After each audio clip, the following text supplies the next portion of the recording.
Buen día nuevamente, gracias una vez más a los organizadores por la convocatoria a presentar, en este caso, aspectos del manejo sanitario de cebada en el marco de la celebración de la mesa de cebada, de la cual hemos sido parte desde el origen. Bueno, la idea de esta presentación es repasar, al igual que hicimos ayer con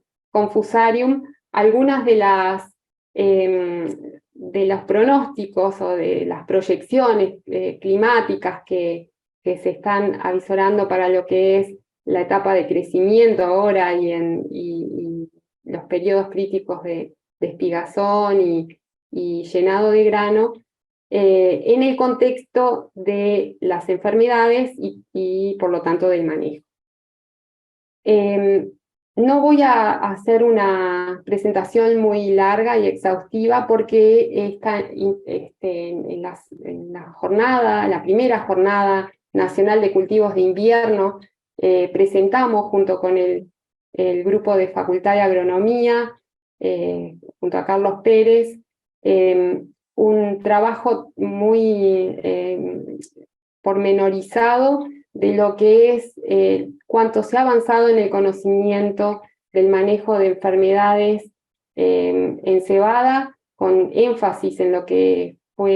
son las manchas en red y principalmente ramulariosis, que toda la información que ustedes quieran más profundamente, sobre todo en esta última enfermedad, ramulariosis, que no ha estado muy presente en las últimas dos zafras. Yo les invito que sigan ese link y que escuchen las dos charlas, o sea, la charla compendiada que hicimos con Carlos, porque les va a dar muchos elementos para el manejo.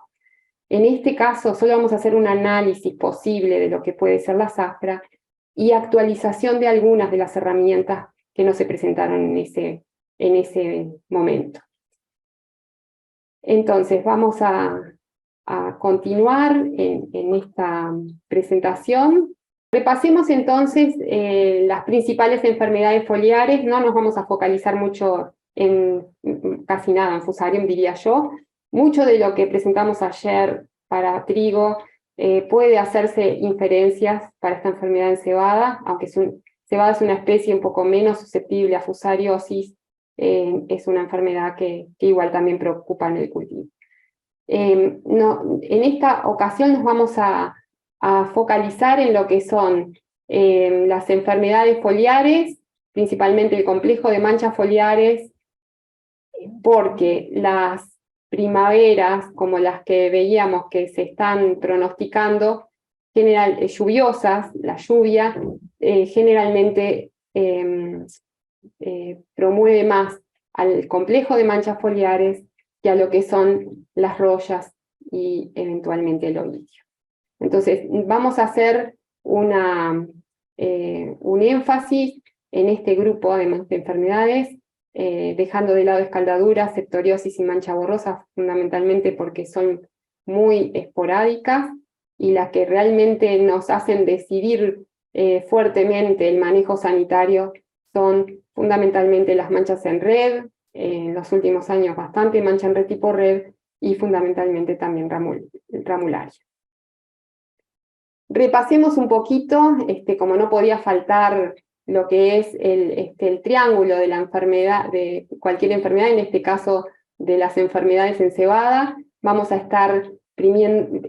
pasando por cada uno de los distintos puntas del triángulo. Vamos a concentrarnos en el ambiente, sobre todo en lo que es las condiciones climáticas que predisponen a las enfermedades en el cultivo. Y de nuevo vamos a hacer el mismo análisis que hicimos ayer en Fusarium, viendo cuáles son los requerimientos de las enfermedades y qué es lo que se está pronosticando. Acá tenemos lo que son las condiciones predisponentes para la mayoría de las enfermedades foliares. En el caso de cebada, vemos que es muy variado lo que son los requerimientos de temperatura. pero en el caso de lo que son los requerimientos de agua libre sobre el follaje, vean que las manchas foliares en general son las que requieren más agua, por eso decíamos que los años lluviosos generalmente las favorecen, y tenemos, sobre todo, veamos lo que son los requerimientos óptimos para las manchas en red, para ambas, con rangos de temperatura de 15 a 25. Lo mismo que hablábamos ayer de Fusarium aplica en este caso, que con temperaturas más hacia el óptimo de 20, 22 grados, los requerimientos de agua libre cada vez son menores. En este caso de las manchas en red es al menos 24 horas con agua libre, y de ahí para arriba obviamente que se favorece. Y en el caso de ramularia, que es una enfermedad que generalmente viene en la semilla, obviamente que las manchas en red tipo red también, pero ramularia, que viene silenciosa en las primeras etapas, como lo veíamos en la primera jornada, tiene como dos rangos, uno a inicios en esa etapa de silenciosa, de temperaturas óptimas más o menos frescas, con mojados foliares que comienzan a producir los conidios, que luego son los inóculos para infecciones secundarias luego, cuando ya hay condiciones más predisponentes cercano a aristas, a fin de la encañazón, aristas, o a comienzos de llenado de grano, en donde las temperaturas óptimas son mayores. Y ese es un regulador bastante interesante en el caso de las epidemias de Fusarium. Entonces, habiendo dicho esto, vamos a repasar, igual que ayer, la situación pronosticada para esta primavera. El fin de invierno, porque en las manchas foliares ya estamos tomando a veces decisiones en el fin del invierno, pero también en la primavera, fundamentalmente. En la actualidad, como veíamos también ayer, ya hemos dejado atrás, en base a lo que son las temperaturas en las aguas superficiales del Pacífico, hemos dejado atrás la Niña, las temperaturas más frescas, estamos yendo hacia un leve calentamiento en esta zona. Ya a marzo tenemos una leve advertencia de lo que puede ser el Niño, o eventualmente neutral, y viendo que a partir de lo que sería el invierno ya avanzado, es posible que se esté instalando o el Niño o una fase neutral. En este sentido, al igual que lo veíamos ayer, es importante tener presente que las probabilidades cada vez son mayores desde los meses de junio, julio, agosto hacia adelante, para una fase niño, y que ello implica, sobre todo en la fin de invierno, o sea, agosto, septiembre, y luego primavera, desde fin de septiembre hacia adelante, condiciones húmedas. Y diría yo, con lluvias y precipitaciones con mayor probabilidad para que se instalen situaciones problemáticas para sobre todo manchas foliares. Entonces, en el mismo sentido de ayer, que habíamos revisado este trabajo muy exhaustivo que realizaron Arana, Ducamp y Seven en las últimas semanas, habíamos comentado que lo que se hizo fue tomar una base de datos de las estaciones meteorológicas de línea de los últimos 48 años, se clasificaron esos años según las fases distintas de las etapas de los cultivos, en este caso de invierno, estas tres etapas, el antecedente, transición y el proyectado, y viendo cuáles se clasificaban como año niño, neutral o niña, y se estudiaron algunas variables dependiendo de estos periodos. Nos vamos a centrar no solo en el periodo crítico, sino un poquito antes, en este caso cuando hablamos de las enfermedades foliares en cebada, viendo el análisis que realizaron en ese periodo de transición hacia lo que puede ser un niño, que es el periodo de crecimiento que abarca desde emergencia hasta agosto, a fin de agosto. En ese caso estudiaron o evaluaron distintas variables, un poco diferentes a las que veíamos ayer para el periodo crítico en el caso de los cultivos de invierno. Evaluaron precipitaciones, o sea, lluvias acumuladas, las temperaturas, anoxia para los distintos años, como era el comportamiento de los años frente a esta variable, y también heladas. Y lo que se ha visto en esta etapa específica de la transición, las primeras etapas de crecimiento, pero sobre todo lo que nos importa para el manejo de enfermedades foliares en cebada es ese mes de agosto, sobre todo, se ha visto un leve sesgo a menores precipitaciones en junio, julio, pero ya en agosto un aumento. A menor anoxia en lo que es esos meses y más heladas. En agosto ya se estarían incrementando lo que la tendencia podría indicar que aumentan las precipitaciones, y luego, dependiendo de las condiciones, vamos a comentar lo del periodo crítico. Cuando pasamos a lo que es el periodo crítico, en este caso en cebada es fundamental todo lo que tiene que ver con el entorno de espigazón previo, fin de elongación, aparición de aristas y obviamente las primeras etapas de llenado de grano, porque en esta etapa se están dando procesos en el cultivo de metabolismo exigido, como generalmente comentamos, en donde hay como una respuesta bioquímica de alguna forma y fisiológica de la planta que la hace más susceptible a algunas de las enfermedades, como por ejemplo ramularia. Entonces, es importante visualizar esta etapa y viendo lo que fueron las variables estudiadas, algunas nos pueden ayudar a determinar cuáles son la predisposición para algunas de las enfermedades.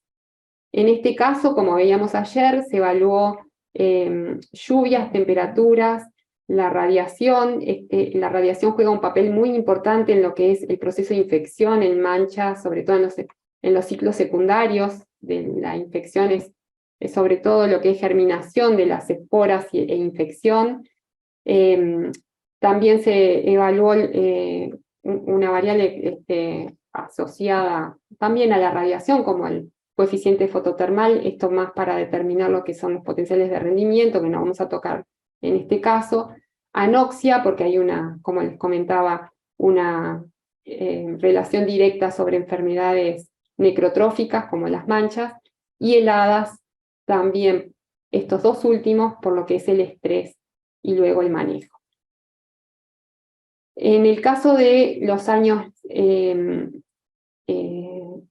voy a presentar acá básicamente dos variables. Uno es el día en anoxia, de estas dos últimas que hacen a lo que es el estrés del cultivo, y vemos que hasta septiembre es bastante parecido lo que es las condiciones de días con anoxia acumulados para cualquiera de las tres fases.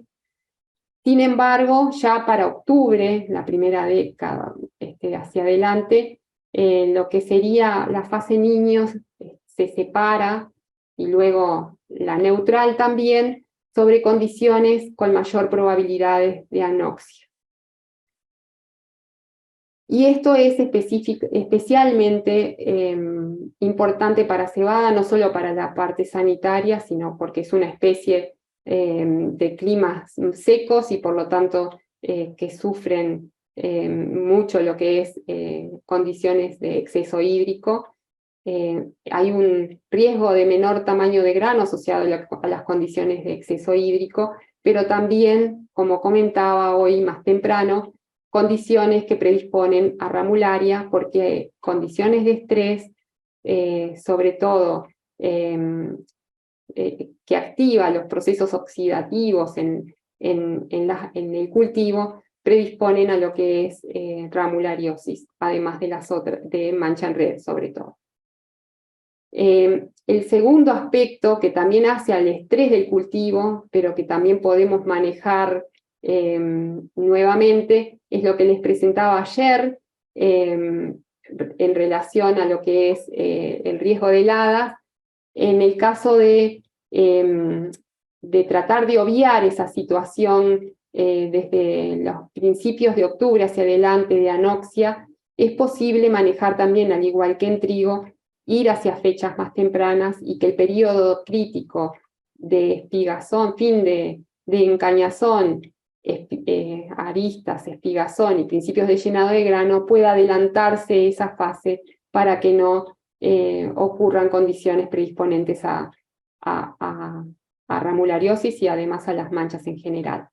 Y en este sentido, ayer comentábamos, era para trigo, pero es válido para cebada, que los riesgos de heladas en años niños normalmente se dan hasta, en promedios,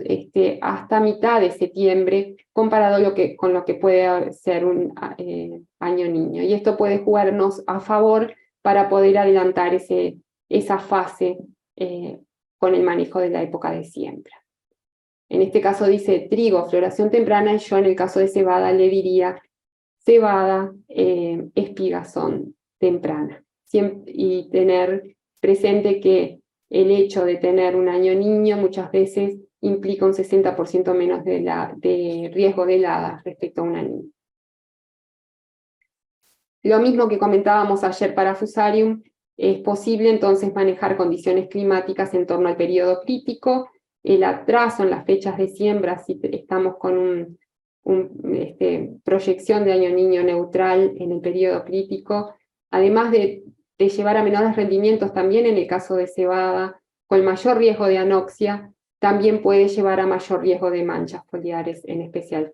ramulariosis. Y bueno, lo que ya comentábamos del manejo de la fecha de siembra para poder sincronizar en el caso de los cultivares, los ciclos también, porque es cierto que tenemos ahora ciclos diferenciales también en cebada que es posible manejar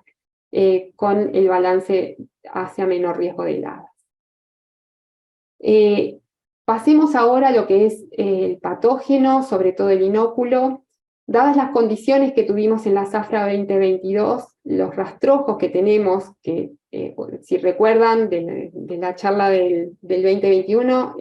hacíamos hincapié en las dos fuentes principales de rastrojo, de inóculo para manchas foliares, teníamos el rastrojo y la semilla. En el caso de los rastrojos, dadas las condiciones del 2022, de muy baja presión de enfermedades, es de esperar que la carga de inóculo sea bastante menor a lo de un año normal. Lo que no implica que no estén ausentes los hongos en el rastrojo, sobre todo los de mancha en red, cualquiera de los dos tipos. Y acá lo que presento es nuevamente lo que es la reducción del inóculo en semilla, porque es lo que puede estar llegando. También la semilla del año pasado es pensable que va a tener menor carga fúngica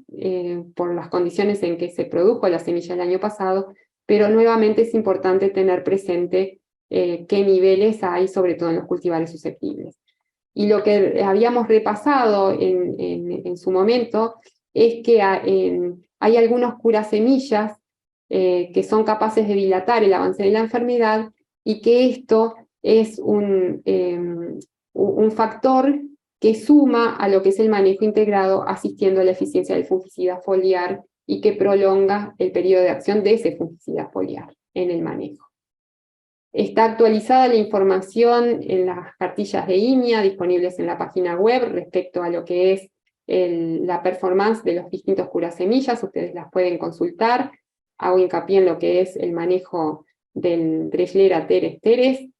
como uno de los principales patógenos transmitidos en semilla en cebada. Y hay pocos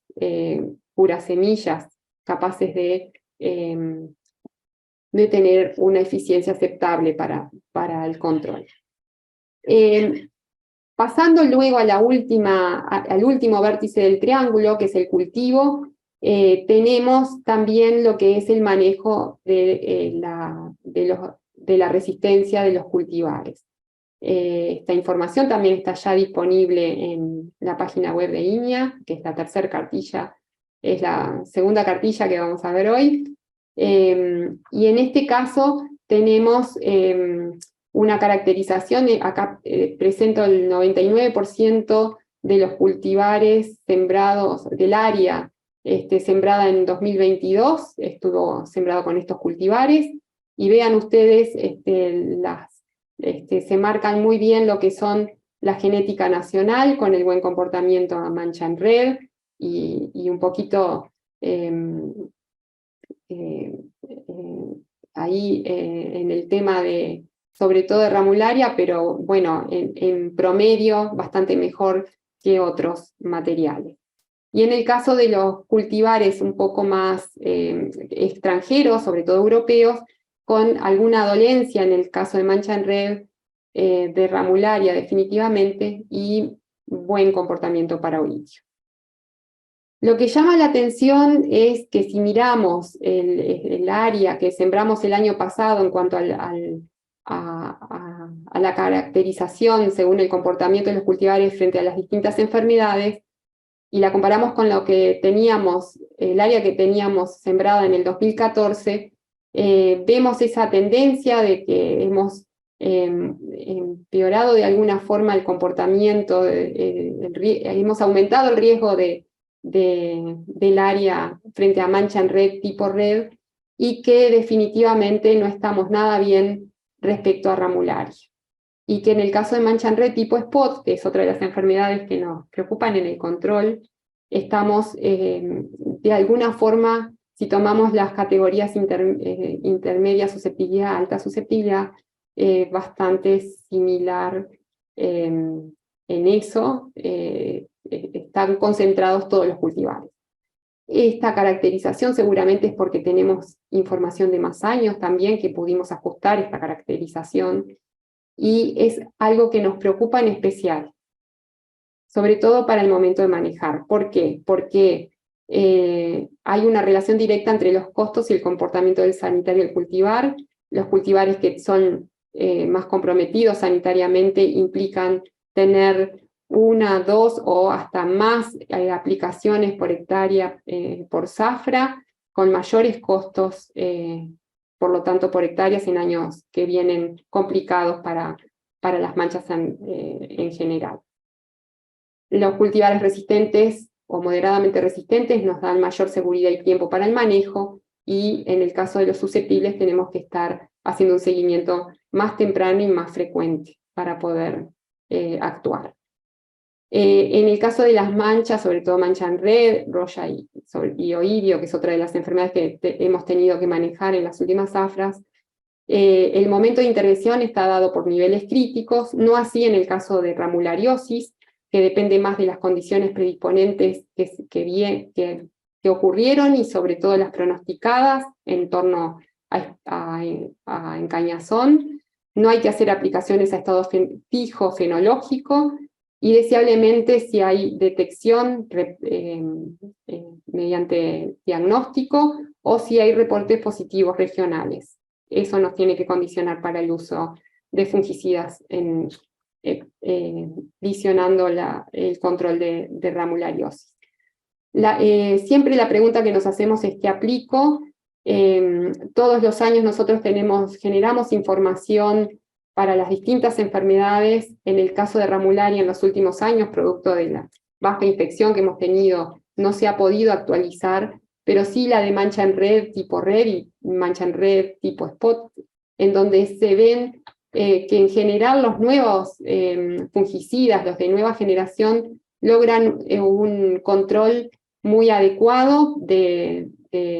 por ejemplo, en este caso de mancha en red, con aplicaciones en Z31, un poquito pasado los niveles críticos, pero que vemos que hay un efecto marcado en el control, con altas eficiencias de control de los productos de nueva generación, ya con carboxamidas incluidos, o hasta en algunos casos dobles carboxamidas. Quizás no tanto en algunas mezclas de triazoles más estrovirulinas, más genéricas, pero tenemos que tener esto presente, es lo que mostramos en la cartilla acá actualizada a abril de 2023, en donde vemos que en general si nos queremos concentrar en el uso más eficiente, estamos mirando a productos que tienen carboxamidas incluidas en las mezclas, y que las mezclas de triazoles más estrovirulinas, en algunos casos hasta con dobles triazoles, tienen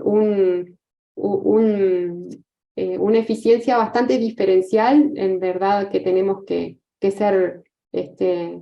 afinar el lápiz en cuanto a la eficiencia, no solo mirando lo que son los costos. Un problema que es latente siempre es la menor sensibilidad o resistencia a los fungicidas. No todas las situaciones son iguales. En Argentina se ha reportado resistencia del hongo que causa mancha en red tipo red. También en una tesis que tenemos de Reguerena, en la cual participamos, hemos visto que hay cierta diferencial comportamiento, sensibilidad a algunos de los triazoles, de algunos de los aislados que se han estudiado. Se ha visto que, por ejemplo, no hay aislados que sean sensibles a las estrovirulinas, eso es algo que ya sabíamos, pero aún así dentro de los triazoles hay diferencias y hay algunos aislados que se muestran menos sensibles. Entonces tenemos que saber que no es exactamente la misma situación de mancha en red en Argentina y en Uruguay, porque la base del cultivo es diferente, los cultivares y sus susceptibilidades son distintas, y en el caso de la ramulariosis es más similar a lo que sí compartimos en ambos países. La estrategia más importante para retrasar esta evolución de resistencias o las menores sensibilidades, sin dudas, es la alternancia o rotación de productos que tengan distintos modos de acción, y por eso es importante conocer el grupo químico al que pertenece.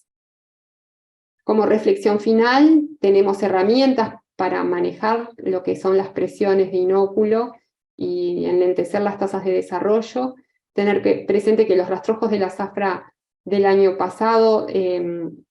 pueden tener baja carga de inóculo, pero aún así es importante evaluarlo, y aún también en la zafra 2021 es posible que tengamos rastrojo que pueda tener algún nivel de inóculo. El objetivo ideal sería tener siembras tempranas para minimizar riesgos en el periodo crítico, tener presente el inóculo en la semilla, porque de eso ese es el punto de partida para la sanidad del cultivo hacia adelante. La presión de inóculo en la semilla condiciona directamente la eficiencia de control del cura semilla. Si tenemos baja presión en promedio, es producto del uso del cura semilla, eso va a ser importante para el manejo del fungicida posterior, pero lo importante es tener cuantificados los patógenos, sobre todo aún de la zafra pasada de los lotes de cultivares susceptibles. Y la calidad de la aplicación del cura semilla, que es fundamental. La importancia de siempre tener diagnósticos y comprender la diferencia entre los grupos de las manchas, hacer monitoreos tempranos y frecuentes, sobre todo focalizados en las hojas basales, que la decisión siempre de aplicación esté basada en el comportamiento del cultivar, la situación de siembra o de rastrojo que tengamos, del potencial del cultivo, en qué momento del ciclo del cultivo estamos tomando las decisiones, el nivel de infección para todas las manchas menos ramularia y las condiciones favorables previas y pronosticadas. Y es imprescindible cuidar la efectividad de los grupos de fungicida, como mencionamos, para reducir la probabilidad de menores sensibilidades o desarrollo de resistencia. Siempre atender a la presencia también de los otros estreses que no son bióticos. Hoy hablábamos de lo que es anoxia o exceso hídrico y también de las heladas de alguna forma, y del manejo, y por lo tanto mirar al cultivo en forma integral también es mirar a las enfermedades integradamente. Con esto agradezco nuevamente a Santiago por la generosidad de compartir el análisis de visión de la zafra próxima que nos espera, y al equipo de INIA, de facultad, y los colegas tanto a nivel nacional como internacional que nos ayudan a transitar esto de generar conocimientos y herramientas para el manejo de enfermedades en cebada. Muchas gracias.